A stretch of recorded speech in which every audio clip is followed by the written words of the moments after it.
Good morning అండి అందరికీ. మన హిందూ సాంప్రదాయాలలో ప్రధానంగా మనకు గుడి అనగానే దేవాలయంలో ఉండే దేవుణ్ణి మనం చాలా పవిత్రంగా భావిస్తాము. ఆ హిందూ సంప్రదాయాన్ని మనం నిలబెట్టుకోవడానికి ఎన్నో ప్రయత్నాలు చేస్తున్నాం. ఇప్పుడు చాలా ఉన్నాయండి, అవన్నీ మనం మాట్లాడుకోకూడదు. మనకు చాగంటి కోటేశ్వరరావు గారు కానీ, గరికపాటి గారు కానీ చాలా దేవుడి విషయాల వల్ల మన మైండ్ పొల్యూట్ అవ్వలేదు. కానీ పొల్యూట్ కాకూడదు. మన పిల్లలకి సనాతన ధర్మాన్ని నేర్పించాలన్నదే నా ఉద్దేశం కూడా. ఇప్పుడు నెక్స్ట్ వస్తుంది సంక్రాంతి, ఉగాది ఇలాంటి పెద్ద పండగలకు ఏమండి ఘనంగా బట్టలు కొని ఘనంగా వంటలు వండి పెట్టాలని లేదు.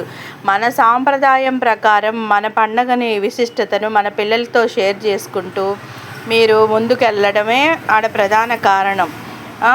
పెద్ద పండగ వచ్చిందంటే బోలెడు ఖర్చు పెడితేనే అది పెద్ద పండగ అవ్వదండి. ఉన్న సాంప్రదాయాలన్నీ మనము పిల్లలకి నేర్పించగలిగితే ఇలాంటి గుళ్ళు గోపురాలు కట్టిన శ్రీకృష్ణదేవరాయలు కానీ మన పూర్వీకులు కానీ చాలా సంతోషిస్తారండి. ఉండే కొద్దీ మనము ఎటువైపు వెళ్తున్నామో అర్థం కావట్లేదు.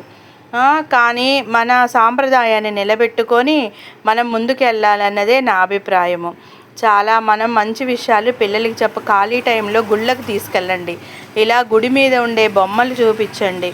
ల్యాప్టాప్లో సెల్లుల్లో చూసే బొమ్మలు కాదు నాన్న, ఇలాంటివి చాలా మంచి మన దేవుళ్ళు ఉన్నారు అని వాళ్ళని మనకే తెలియదండి ఆ దేవుళ్ళ పేర్లు కూడా.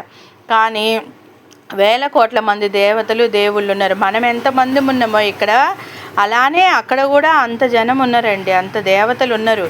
దేని తగిన ఇది దారి దానికి కనపడిద్దని మన సనాతన ధర్మాన్ని నిలబెట్టుదామండి. అందరం కలిసికట్టు హిందూ ధర్మాన్ని మనం ముందుకు తీసుకెళ్ళాలనేదే నా పెద్ద కోరిక.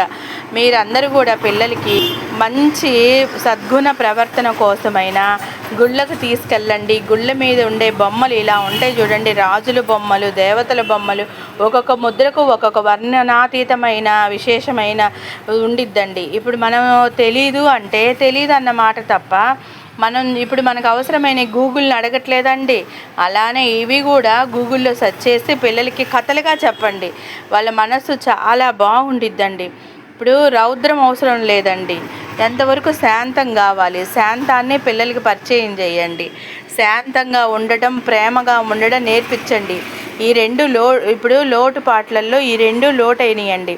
పేరెంట్స్కి పిల్లలకి పెద్ద సఖ్యత లేకపోవడానికి కారణం కూడా ఇదేనండి. అందుకని మనం ఏమి చేయాలంటే అలా ఖాళీగా ఉన్నప్పుడు పుణ్యక్షేత్రాలకు తీసుకెళ్ళండి, గుళ్ళు చూపించండి.